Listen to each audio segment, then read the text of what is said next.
بسم اللہ الرحمن الرحیم۔ السلام علیکم۔ آج میں آپ کو لیلۃ القدر کو حاصل کرنے کے طریقے بتاؤں گی۔ پہلا، اسے حاصل کرنے میں اللہ تبارک و تعالیٰ پر توکل کریں۔ دوسرا، اللہ کے کرم اور اس کی سخاوت سے حسن ظن رکھیں۔ تیسرا، 21ویں رات سے لے کر عید کا اعلان ہونے تک اللہ تعالیٰ سے دعا کریں کہ اللہ تعالیٰ آپ کو لیلۃ القدر نصیب فرمائے اور اس رات میں عمل صالحہ کی توفیق عطا فرمائے۔ چوتھا، اس شخص کی پیروی نہ کریں اور نہ ہی اس کی رائے اختیار کریں جو پہلے ہی لیلۃ القدر کی توہین کرتا ہے۔ پانچواں، عشاء اور فجر کی نمازیں باجماعت ادا کریں۔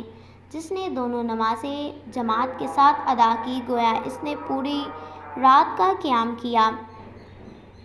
چھٹا، لیلۃ القدر میں ہی اصل قیام ہے۔ سات، لیلۃ القدر مغرب سے لے کر فجر کی اذان تک ہوتی ہے، لہٰذا جو وقت مغرب اور عشاء کے درمیان ہے وہ بھی قیام کا حصہ ہے، بھلے 2 رکعت سہی۔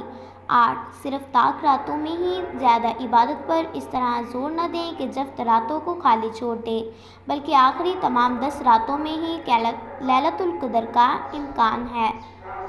9، ضرورت کے مطابق کھائیں اور پئیں اور کوشش کریں 1 منٹ بھی جو آپ آرام کریں وہ آپ کے قیام کے لیے مددگار ہو۔ صرف مسجد میں ہی تراویح اور قیام کو کافی نہ سمجھیں، کوشش کریں گھر میں بھی جتنا ممکن ہو سکے خود قیام کریں کیونکہ یہ زیادہ اخلاص سے بھرپور ہے۔ یہ دعا کثرت سے کریں، اللہم انک عفو تحب العفو فاعف عنا۔ اللہ سے زیادہ اس رات میں بھلائی طلب کریں اور اللہ تبارک و تعالیٰ سے دعا کریں کہ شر کو پھیر دے۔ ہر رات صاف ستھرا لباس زیب تن کریں اور مسواک کریں اور اچھا عطر اور خوشبو استعمال کریں۔ اللہ کا ذکر کرتے رہیں اور قرآن مجید کی تلاوت کرتے رہیں اور لوگوں سے اور موبائل فون سے دور رہیں۔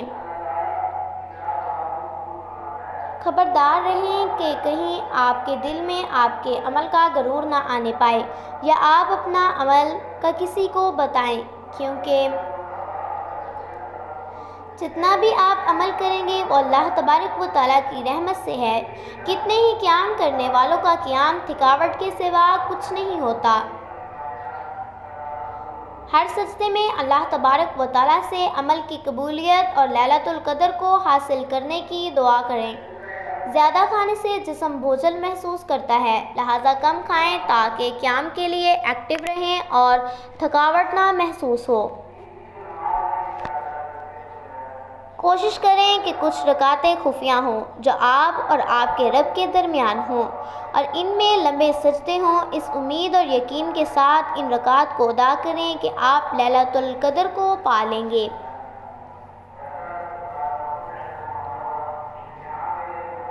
آخری 10 راتیں شروع ہونے سے پہلے کسی کے ساتھ دشمنی اور بغض کو ختم کریں۔ کتنے ہی عمل ہیں جو کوتاہ رحمی کی وجہ سے قبول نہیں ہوتے۔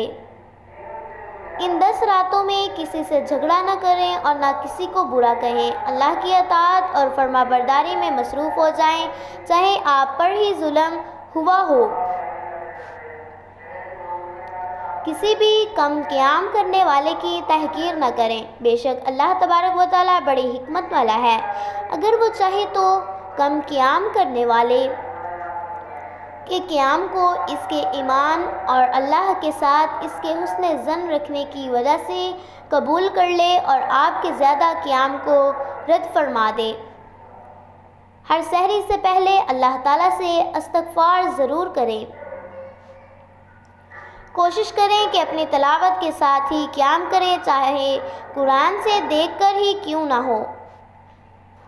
ویڈیو پسند آئی ہو تو لائک اور شیئر ضرور کر دیں۔ جزاک اللہ۔ اللہ حافظ۔